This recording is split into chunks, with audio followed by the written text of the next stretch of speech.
میدان وردګ چې یو غرنی ولایت دی، اوسیدونکي ډیری په کرنه او مالدارۍ بوخت دي. بزګران یې وایي چې روان کال یې د وچکالۍ له امله بڼونه او کرنیزې ځمکې له سختو زیانونو سره مخ وې. دوی د واورو وروستیو ورښتونو ته خوښ دي. محمد یوسف بزګري کوي، وایي چې په دې پریمانه واورو ورېدو به د طبیعت تنده ماته او د اوبو زیرمې پیاوړي شي.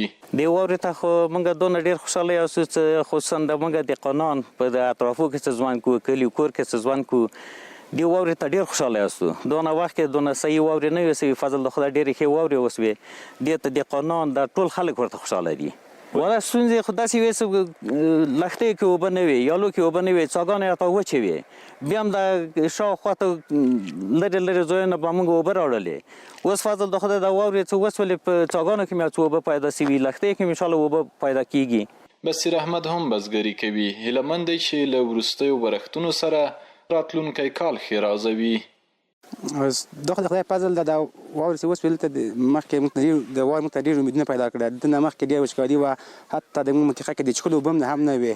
د واورې سره موږ تقریبا د 80-90% پورې موږ ورته خوشحاله یاستو چې راتلونکي کال کې به انشاءالله د ښه او سلیسې اوبه به پیدا شي.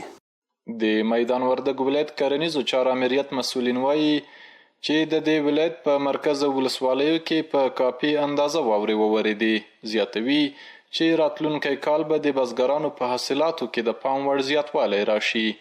د دغه ولایت د کرنیزو چارو امیر رفیع الله بهیر په دې تړاو وایي دغه واورې بزګرانو نوې هیلې راسپړلې دي او دوی خوښ او خوشحاله دي. او موږ چې کوم بزګران سره لاندې ځلیدلي دي ورسره ملاقاتونه ورسره کړي دي، دوی هم د هیلې ورته پیدا شوي د خپلو کښتونو ته، او دوی خوشحاله دي چې هغه حاصلات چې موږ تېر کال مثال د کموالي سره مخ وو، سږ کال به انشاءالله راتلونکی کال هغه حاصلات به دوی د پام وړ زیاتوالی پکې راشي.